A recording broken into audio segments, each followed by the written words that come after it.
Bienvenidos al podcast Memoria y Poder. Mi nombre es Estefanía Amador Alfaro y en este podcast quiero hablar sobre 4 evidencias que realicé durante el semestre de la materia de Estudios Regionales de América, pero no solamente como actividades escolares, sino también como un proceso que me permitió entender mejor cómo se ha construido América Latina y por qué muchos problemas actuales del continente que tiene varias raíces históricas todavía siguen presentes en la actualidad. Algo que me dejó este curso es que la historia no se queda únicamente en el pasado. Muchas veces todos estos temas como colonización, independencia, conflictos internacionales o dictaduras siguen influyendo en la forma como funcionan día a día los países y los continentes latinoamericanos. Por eso, más allá de explicar tareas en este podcast, quiero compartir cómo cada evidencia me ayudó a relacionar todos estos hechos históricos con situaciones políticas actuales y sociales y económicas que todavía impactan a América Latina hoy en día. Primero tenemos la evidencia 1, historia, colonización y formación de América Latina. La primera evidencia consistió en una presentación donde nos grabamos a nosotros basada en distintas lecturas sobre el poblamiento de América, la colonización, las guerras, la independencia y la política exterior de México en el siglo XIX. Uno de los temas que más me llamó la atención fue la idea de que una historia descolonizada de América. Durante mucho tiempo predominó una visión eurocentrista, donde Europa fue presentada como el centro del desarrollo humano y América parecía existir solamente a partir de la llegada europea. Sin embargo, pues las lecturas nos muestran que en América ya existían civilizaciones complejas mucho antes de la conquista. Civilizaciones como Caral tenían organizaciones políticas, comercio, economía y estructuras urbanas miles de años atrás, antes de Grecia clásica.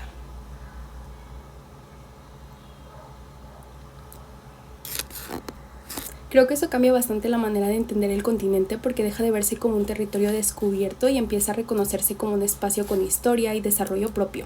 También analizamos cómo la colonización transformó profundamente la organización política, económica y social de América Latina. Pero algo mucho más importante es que muchas consecuencias de esta etapa no desaparecieron completamente con la independencia. De hecho, algo que entendí en estas evidencias es que varios problemas actuales como la desigualdad, o la dependencia económica tienen raíces históricas muy antiguas. Además, al estudiar la política exterior de México en el siglo XIX, como les menciono, comprendí que ningún país se relaciona con el mundo desde una posición solamente neutral. Los conflictos internos, la estabilidad política, terminan influyendo directamente en las relaciones internacionales, que es la carrera que estudio actualmente.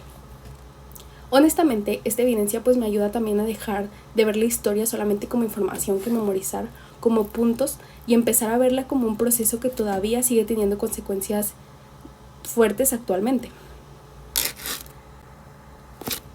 En la evidencia 2, como tema conflictos internacionales y cooperación continental, la segunda evidencia fue una infografía relacionada con muchos conflictos internacionales y con procesos que son de cooperación de América Latina. Aquí trabajamos temas como la ocupación de Veracruz, la participación latinoamericana en la Segunda Guerra Mundial y la creación de los organismos como la OEA. Algo que me pareció muy interesante es cómo América Latina muchas veces tuvo que construir su soberanía mientras se enfrentaba con presión política, económica o militar de potencias que eran extranjeras. Por ejemplo, al estudiar la ocupación de Veracruz, entendí que las relaciones entre México y Estados Unidos estuvieron muy marcadas por diferencias de poder muy fuertes y que muchas decisiones internacionales no solamente dependen de diplomacia, sino también de intereses estratégicos. También me llamó la atención la participación de Latinoamérica en la Segunda Guerra Mundial, porque normalmente pues no se habla mucho de eso. Sin embargo, varios países tuvieron mucha importancia económica, política y militar dentro de este conflicto. Algunas veces puede parecer que fue o tuvo un papel secundario, pero nos damos cuenta que no. Y al analizar todos estos organismos como la OEA, comprendí también que las relaciones internacionales pues no funcionan únicamente mediante guerras, sino también mediante acuerdos, cooperación, mecanismos diplomáticos y que son mucho más importantes de los que se les puede dar la relevancia a veces. Aunque al mismo tiempo entendí que también dentro de estos organismos siguen existiendo pues los intereses políticos que les menciono, relaciones de poder y, como todo en la vida, corrupción. Esta evidencia también me ayuda a comprender que América Latina no está aislado del mundo, sino que constantemente ha tenido que adaptarse a conflictos y dinámicas internacionales mucho más grandes. Como evidencia 3 tenemos de tema Guerra Fría, dictaduras y control político. La tercera evidencia consistió básicamente en ensayos relacionados con este tema. en América Latina. Pero algo que me pareció muy interesante de esta etapa fue entender cómo muchas veces el poder político utiliza herramientas como el miedo como una herramienta de control.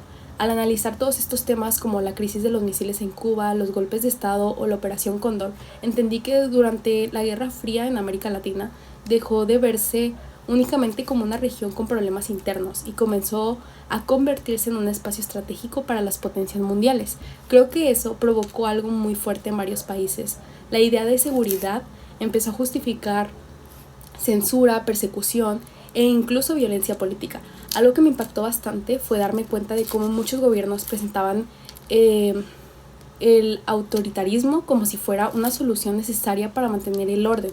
Y honestamente eso se me hizo algo para reflexionar sobre lo fácil que puede ser que una sociedad normalice ciertas cosas cuando existe miedo, polarización o esta incertidumbre. Más que aprender nombres de conflictos o dictaduras, esta evidencia me ayuda a entender cómo el poder puede influir de manera en que las personas piensan y se expresan e incluso participan políticamente de una manera adecuada o en todo caso no. Y creo que por eso esta parte del curso fue importante, porque no solamente habla del pasado, también hace reflexionar sobre la importancia de cuestionar muchas veces el poder y defender los espacios democráticos. Como tema de la cuarta evidencia tenemos integración del curso y visión de América Latina. Esta cuarta evidencia fue la que me permitió conectar todos los temas vistos durante este semestre y entender cómo América Latina de una forma mucho más completa, porque al inicio muchas veces vemos la historia dividida por temas: colonización, independencia, conflictos, dictaduras, relaciones diplomáticas.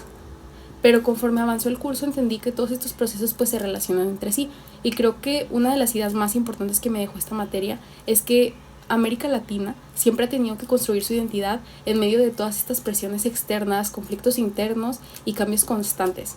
Pero al mismo tiempo también entendí que el continente no puede verse únicamente desde problemas o crisis y siempre está repitiendo lo mismo, sino también ha desarrollado pues formas de resistencia, adaptación y reconstrucción social frente a muchos contextos que han sido muy difíciles. Sinceramente, creo que eso fue lo más valioso del curso: dejar de ver la historia latinoamericana solamente desde derrotas o conflictos y empezar a verla como un proceso mucho más complejo, donde también existe identidad, transformación, capacidad de cambio, y pues esta evidencia final es lo que me ayudó a integrar todos estos temas y no solamente ver la información, les digo, como algo que memorizar, que es a lo que uno está acostumbrado, sino también de una forma de analizar y de cuestionar la realidad latinoamericana actual.